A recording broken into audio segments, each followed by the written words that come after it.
बिस्मिल्लाहिर्रहमानिर्रहीम। अस्सलाम वालेकुम स्टूडेंट्स, क्या हाल है? ठीक हैं आप लोग? तो स्पेशल फंक्शन के लास्ट लेक्चर के साथ हम हाज़िर हुए हैं।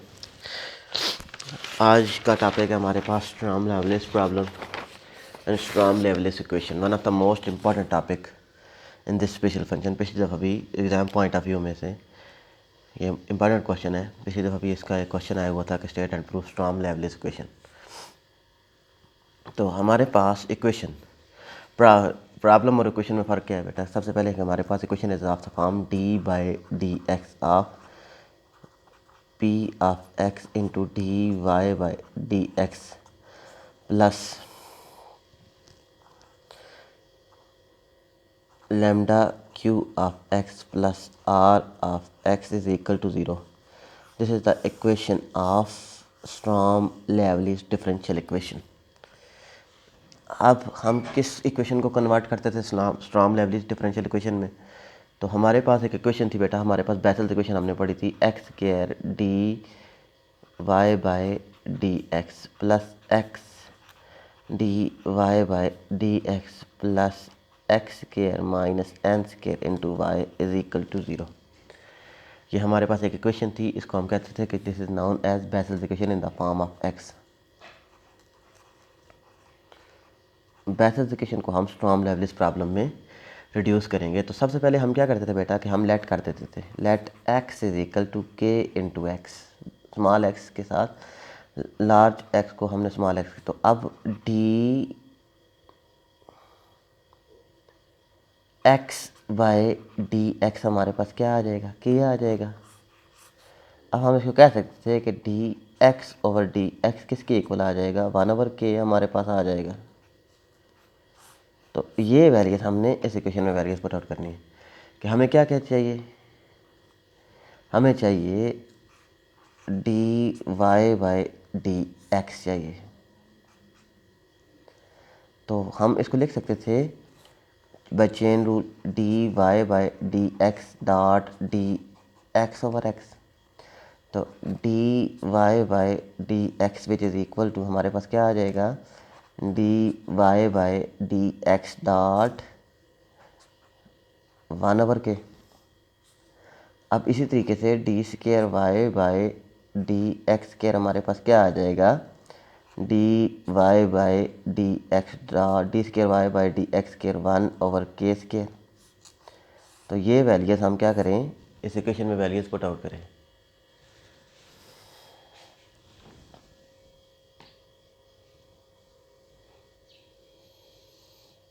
तो इस इक्वेशन में हम जब वैल्यूज पुट आउट करेंगे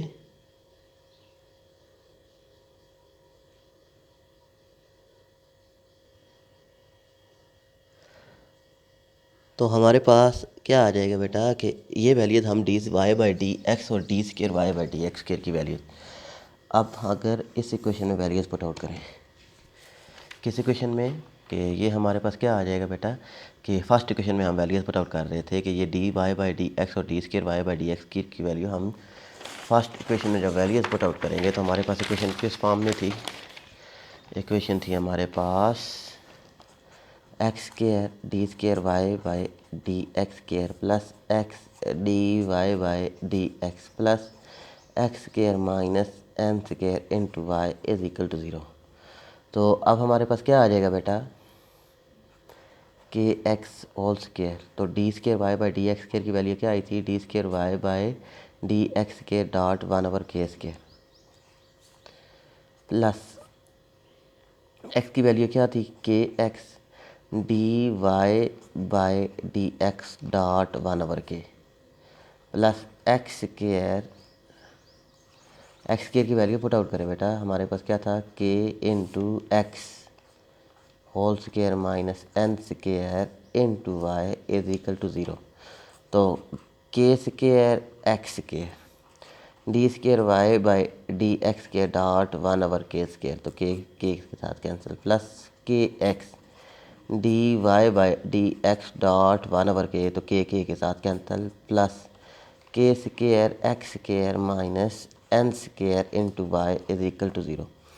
तो अब इक्वेशन क्या थी बेटा हमारे पास? एक्स सब में था, तो एक्स हम कॉमन ले ले तो हमारे पास क्या आ जाएगा? X d square y by d x square plus d y by d x plus k x minus n square over x into y is equal to 0। हमने x कामन लेकर दूसरी साइड पर डिवाइड कर दिया तो हमारे पास क्या आ गया था बेटा, ये इक्वेशन बन गई थी। अब नेक्स्ट हमने क्या करना था बेटा, ये first into derivative of second plus second into derivative of first, तो ये हमारे पास किस फॉर्म में आ गया था बेटा, x d y by d x की फॉर्म में आ गया था plus k square x minus n square over x into y is equal to 0। तो अब हमारे पास ये फॉर्म किस फॉर्म में आ गई थी बेटा, हम इसको लिख सकते थे d by d x p of x into d y by d x plus, अगर हम इधर इधर कह दें since k square is equal to n k square is equal to r, तो हमारे पास आर, हम अगर कह दे बेटा k square is equal to किसके इक्वल कह दे, कि since k square is equal to lambda, k square कोई भी कांस्टेंट ले ले बेटा, तो हमारे पास क्या आ जाएगा, lambda into x minus n square over x into y is equal to 0। तो हमारे पास क्या था बेटा, d by d x of p of x into d y by d x plus lambda q of x plus r of x. ये भी बेटा हमारे पास फंक्शन था एक्स का, ये भी फंक्शन था एक्स का, उसको हमने नाम दे दिया था into y is equal to 0। Now this is the Sturm Liouville equation. ये हमारे पास क्या थी बेटा, स्ट्रॉम-लिवलाइस इक्वेशन थी। तो हमारे पास मेन डिफरेंस स्ट्रॉम-लिवलाइस इक्वेशन और स्ट्रॉम-लिवलाइस प्रॉब्लम में क्या होता है बेटा, कि अगर इसी इक्वेशन को हम क्या करें कि इसी इक्वेशन को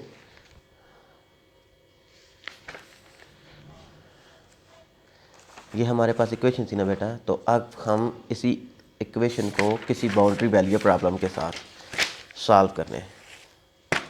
कि हमारे पास इक्वेशन कौन सी आई थी बेटा, इक्वेशन हमारे पास आई थी d by d x x d y by d x plus lambda q of x plus r of x into y is equal to 0। ये हमारे पास स्ट्रॉम-लिवलाइस इक्वेशन थी।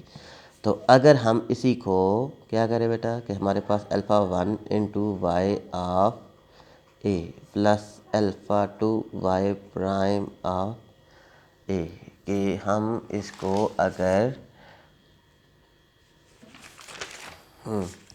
वाई ऑफ ए और वाई प्राइम ऑफ ए के साथ इज इक्वल टू 0 और हमारे पास b alpha 2 y of b plus alpha 1 beta 1 alpha 2 beta 2 y prime of b is equal to 0। तो हम अगर इक्वेशन को इस फॉर्म में, इस problem in boundary value problem के साथ डिस्क्राइब कर दे, तो ये हमारे पास क्या बन गया था, इसको हम कहते थे SL प्रॉब्लम, स्ट्रॉम-लिवलाइस प्रॉब्लम। और main difference between Sturm Liouville equation and Sturm Liouville problem. तो अब इसी से रिलेटेड कोई एग्जांपल कर लेते हैं बेटा, कि हमारे पास लेटेस्ट एग्जांपल थी कि हमारे पास ये इक्वेशन थी बेटा, कि इसी इक्वेशन को, ये जो हमारे पास इक्वेशन थी d by d x x d y by d x plus, अगर हम क्या करते बेटा कि पी ऑफ एक्स था, ये जो पी ऑफ एक्स था ये हमारे पास पी इक्वल टू 1 हो, क्यू भी हमारे पास क्यू ऑफ एक्स भी क्या हो जाए 1 हो जाए, और आर हमारे पास क्या हो जाए 0 हो जाए, तो इक्वेशन किस में कन्वर्ट हो जाएगी बेटा, ये देखिए बेटा d by d x 1 d, तो d square y by d x square ये हमारे पास आ गया था। अब लैम्डा क्यू 1 आर 0 था, तो लैम्डा इंटू वाई, तो ये हमारे पास क्या आ गई थी बेटा, इसको हम कहते थे कि ये भी हमारे पास एक स्ट्रॉम-लिवलाइस इक्वेशन है, जिसमें हमारे पास लैम्डा पैरामीटर है। लैम्डा को किस तरीके से सॉल्व करते थे, कि लैम्डा हमारे पास आइगन वैल्यूज़ होती थी बेटा इस इक्वेशन की, lambda are the eigenvalues of this equation. तो अब हमारे पास ये इक्वेशन आ गई थी बेटा, इसी को हम क्या करते थे कि इसी इक्वेशन को हम अगर बाउंड्री वैल्यूज इसकी डिफाइन कर दें कि alpha 1 is equal to beta 1 which is equal to 1। ये हमारे पास क्या आ गया था बेटा, alpha 1 is equal to beta 1 which is equal to 1, ये हमारे पास आ गया था। अगर अल्फ़ा 2 बीटा 2, तो हमारे पास बाउंड्री वैल्यू प्रॉब्लम थी alpha 1 y of a plus beta 1 into y prime of a is equal to 0, और alpha 2 y of b plus beta 2 y prime of b is equal to 0। तो इसमें हम क्या करते बेटा कि alpha 1 is equal to alpha 1 which is equal to beta 1, ये किसके इक्वल है, 1 के इक्वल है। और हमारे पास alpha 2 is equal to beta 2 which is equal to 0। तो अब हम क्या कहते थे कि इसको हमने इसकी इक्वल रख लिया था बेटा। तो नेक्स्ट है बेटा हमारे पास क्या आ जाएगा कि हम इसको कहते थे कि ये हमारे पास क्या है बेटा कि alpha 2 is equal to beta 2 which is equal to 0। तो अब हमारे पास बाउंड्री कंडीशन किस में डिस्ट्रीब्यूट हो जाएंगी कि y of a is equal to 0 और y of b is equal to 0। तो ये हमारे पास क्या आ गया था, this is known as simplest Sturm Liouville problem. ये हमारे पास उसकी एग्जांपल थी। हम इसको सॉल्व कर सकते थे बेटा कि जिस तरीके से हम सॉल्व करते थे बाउंड्री वैल्यू प्रॉब्लम को, m square plus lambda into y is equal to 0। तो अब m square plus lambda is equal to 0, m square is equal to minus lambda, m is equal to plus minus lambda iota. तो हम क्या करेंगे बेटा उसमें simplest boundary value problem solve करेंगे। तो ये तो हमारे पास क्या आ गया था, this is known as Sturm Liouville problem.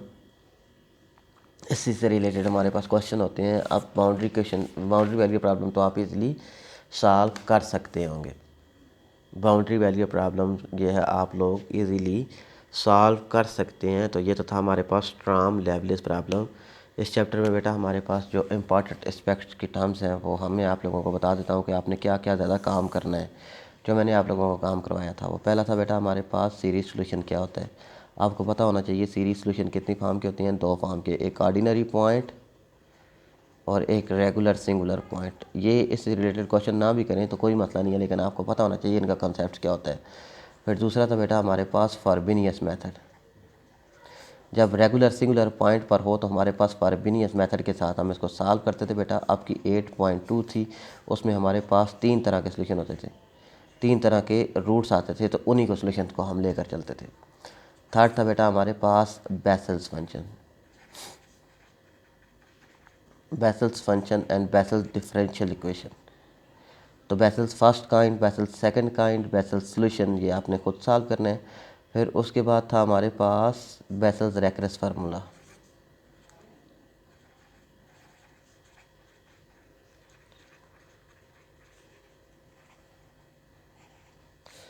Fifth था बेटा हमारे पास बेसल जनरेटिंग फंक्शन।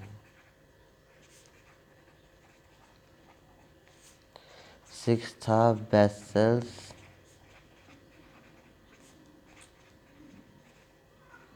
ऑर्थोगोनैलिटी। ये तो हमारे पास बेसल्स के काम थे। हमने लेजेंडर किया, लेजेंडर डिफरेंशियल इक्वेशन। फिर हमारे पास था रेडोग्रस,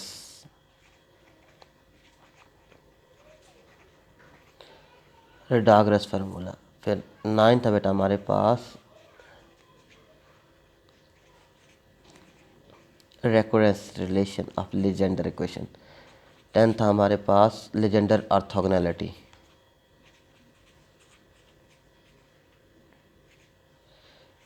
इसी में ही था बेटा हमारे पास लेजेंडर जनरेटिंग फंक्शन।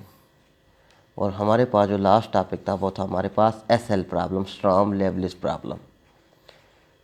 तो ये काम आपने मस्ट करना है, बाकी आप लोग छोड़ भी दें तो कोई मसला नहीं है, लेकिन आपको पता होना चाहिए कि इसकी इक्वेशंस किस तरीके से प्रूव करते हैं, इनकी इक्वेशंस किस तरीके से प्रूव करते हैं। रेकरेंस फार्मूला आपको प्रूव करने आते हो। आपने अगर क्वेश्चन नहीं भी सॉल्व किए, एक्सरसाइज के अगर 2-2 3-3 क्वेश्चन भी सॉल्व किए हुए हैं तो कोई मसला नहीं है, आपको क्वेश्चन सॉल्व करने आते चाहिए। वो तो जस्ट आपको तरीका बताता था, पेपर में आपको इनसे रिलेटेड प्रूफ आएंगे।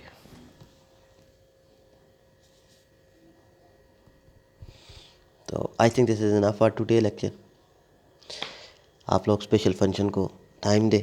जितना टाइम पहली दफ़ा ये सॉल्व नहीं होगा बेटा, पहली दफ़ा आपको बहुत ज़्यादा प्रॉब्लम्स आएंगी क्वेश्चन सॉल्व करते हुए, दूसरी दफ़ा थोड़ी प्रॉब्लम्स आएंगी, लेकिन तीसरी दफ़ा चौथी दफ़ा पर आप इस पर कमांड हासिल कर लेंगे। तो आप लोगों ने इस पर कमांड हासिल करनी है लाजमी, क्योंकि जब तक आप उसको ग्रिप नहीं हासिल करेंगे तो आप पेपर में ये 1 घंटे में एक क्वेश्चन सॉल्व कर सकेंगे। तो ग्रिप अगर आपने हासिल कर ली इस इक्वेशन में, तो आप इसको इजीली एक क्वेश्चन को 3 मिनट के अंदर भी सॉल्व कर सकते हैं।